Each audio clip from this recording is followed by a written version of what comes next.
Les entreprises face au coronavirus, une crise sanitaire et économique qui oblige TPE, PME, ETI et grands groupes à s'adapter. Et on va voir comment ce soir avec Benjamin Grange. Bonsoir. Bonsoir. Vous êtes directeur général de Denso Aegis Network et Frédéric Fougera. Bonsoir. Bonsoir Stéphanie. Vous êtes directeur de la communication chez Foncia.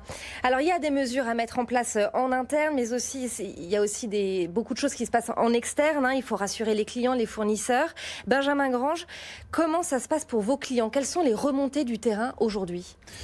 Les remontées, ce sont des remontées à la fois de grande vigilance et de beaucoup de pragmatisme.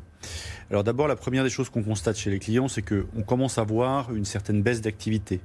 Et donc nous, étant finalement dans les médias un indicateur de l'économie, un indicateur avancé de l'économie, on commence à voir à partir d'avril déjà une baisse des carnets de commandes. Donc ça, c'est la dimension business. C'est pas très étonnant.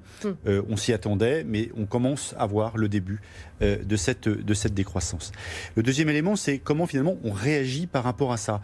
Eh bien, c'est là qu'il y a le pragmatisme et finalement une forme d'anticipation par rapport à cette incertitude. Et l'anticipation, elle vise finalement à mettre en œuvre les plans de continuation chez nos clients. C'est vrai aussi chez nous. Je vais vous donner un exemple. Demain, par exemple, on fait un test grandeur nature de ce qui est un plan de continuation, c'est-à-dire en d'autres termes le bâtiment de la Défense qui héberge 1200 personnes. Eh bien demain on teste un télétravail, je dirais à grande échelle, où finalement l'ensemble des collaborateurs ne sont plus dans le bâtiment.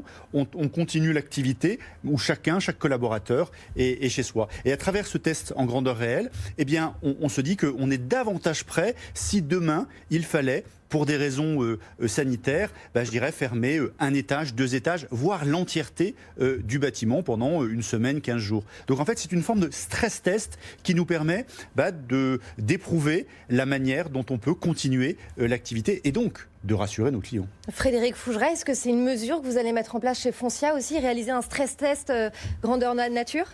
Alors pas de stress test, on n'est pas dans la panique, c'est pas ce qui a été dit non plus, mais non, on est dans l'anticipation, dans la préparation, dans l'hypothèse de tous les risques, de la bonne façon d'y répondre, tant au niveau client qu'au niveau managérial, et puis dans l'attente d'un éventuel stade 3 qui nous imposera peut-être de prendre des mesures un peu plus dures, de précautions supplémentaires, mais pas de stress test pour le moment, beaucoup de préparation. Et justement, comment ça se passe concrètement chez Foncia en ce moment-là?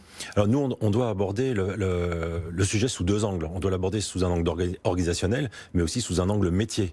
Premier syndic de France, ça veut dire organiser beaucoup d'assemblées générales de copropriété. Eh oui. C'est la loi.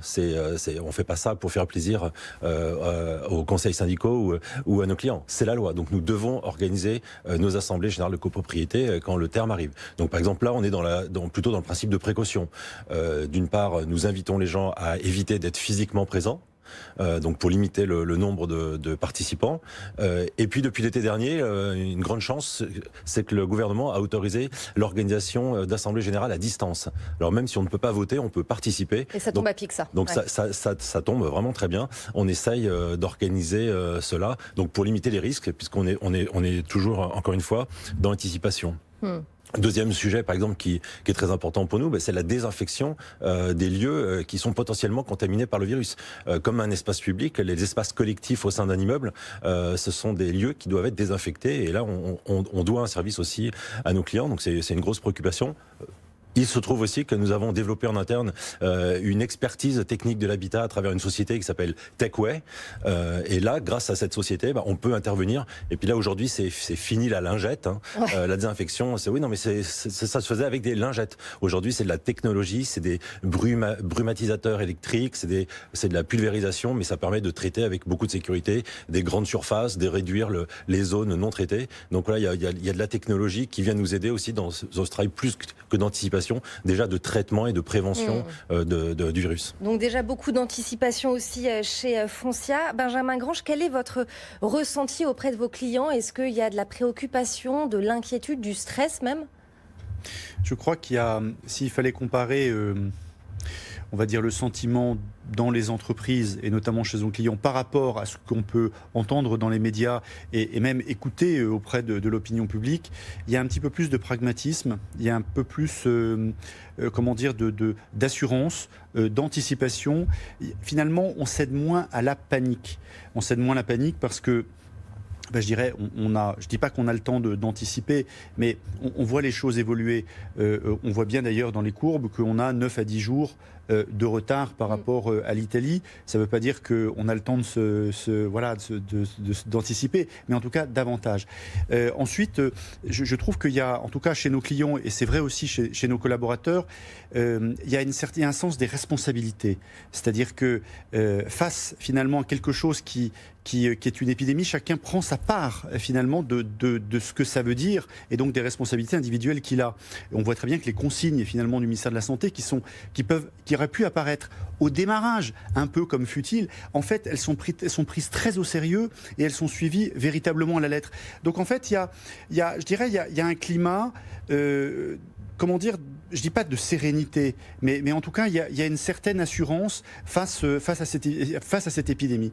Et puis, par rapport à la perspective d'un télétravail, ou du fait que on ne peut plus aller potentiellement à un moment sur les lieux de l'entreprise, je dirais il y a presque une habitude qui a été prise. Et je dirais s'il fallait voir le bon côté des choses, eh bien toutes les grèves qui finalement petit à petit ont forcé les collaborateurs, ont forcé les équipes à trouver un modus vivendi un peu différent, dans lequel on fait moins de réunions, dans lequel on se réunit au téléphone, dans lequel on évite les déplacements, et finalement, par la force des choses, c'est un peu la continuation ça a été presque une répétition. C'est un peu une répétition, évidemment, pour autre cause, mais en tout cas avec pratiquement les mêmes conséquences. Donc voilà, le pli est fait. Je crois que ça changera assez profondément les modes d'organisation des entreprises, parce que, je dirais, on découvre aussi qu'on peut peut-être travailler différemment. On peut travailler autrement, effectivement. Frédéric Fougera, est-ce que vous avez mis en place une cellule de crise, une cellule particulière pour gérer cette crise sanitaire et économique chez Foncia ? Alors effectivement, depuis 4 semaines, il y a une cellule de crise qui est mise en place. Toujours avec la motivation de se préparer, de s'assurer d'avoir anticipé tous les risques possibles et imaginables. Donc et de rassurer aussi les clients, les collaborateurs. Cette cellule de crise, elle a un double objectif en fait, c'est effectivement d'informer dans la plus grande transparence. Je dis bien d'informer, non pas de communiquer, parce que là il s'agit justement de ne pas mettre d'émotion, pas mettre d'affect, mais vraiment de partager les informations les plus factuelles, les plus simples et en toute transparence. Et puis à côté de ça, effectivement, de se préparer. Donc cette cellule de crise, elle se réunit une fois par semaine physiquement, et puis elle se réunit autant de fois que nécessaire chaque jour, à chaque fois qu'il peut y avoir une évolution, soit un cas supposé, soit une situation inattendue, soit un besoin de préparer, de s'organiser pour imaginer éventuellement un plan de continuation qui sera un peu plus complexe à organiser. Benjamin Grange, est-ce que vous avez d'ores et déjà chiffré un impact sur votre chiffre d'affaires ? Non, c'est trop tôt. C'est beaucoup trop tôt pour le dire. On peut le voir à travers l'ensemble de nos partenaires qui déjà nous font part de baisse, mais à la limite pour d'ailleurs plusieurs raisons. D'abord parce que on a des secteurs entiers comme le tourisme, la restauration, tout le monde du loisir, qui évidemment a été impacté tout de suite. Enfin, on le voit déjà au quotidien, comme tout citoyen qui se déplace dans les rues. On voit très bien que ces lieux-là commencent petit à petit à se vider. La deuxième chose, c'est on a chez nos clients déjà des premiers témoignages de pièces détachées qui manquent parfois pour approvisionner leurs usines. Et puis parfois c'est carrément des produits qui manquent en entier parce qu'il y a des produits, je pense notamment l'automobile. On est un groupe japonais. Voilà, il y a des marques automobiles qui viennent de l'Asie, qui ont besoin d'acheminer leurs véhicules tout entier parce que fabriqué souvent là-bas, et là ça pose des problèmes. Donc c'est souvent des problèmes d'approvisionnement, c'est souvent des problèmes de produits, et puis évidemment tout le commerce local. Donc oui, on aura, ce qui est sûr, c'est qu'on s'attend à un impact important. Frédéric Fougera, le mot de la fin, un impact aussi pour vous sur le chiffre d'affaires ou pour l'instant c'est pas d'impact pour le moment sur le chiffre d'affaires, probablement peut-être dans l'activité de transaction où il pourrait y avoir un ralentissement, et nous nous y préparons aussi. Dans l'administration de biens ou la location, probablement pas d'impact, peut-être quelques difficultés pour certains de nos clients de payer leurs charges ou leur loyer si eux-mêmes sont mis en difficulté à travers leurs emplois. Mais c'est aussi une des conséquences possibles. Ça peut être une des conséquences, conséquence secondaire. Tout dépendra des mesures mises en place par le gouvernement. Merci beaucoup en tout cas à tous les deux, Benjamin Grange, directeur général de Dentsu Aegis Network, et Frédéric Fougera, directeur de la communication du groupe Foncia.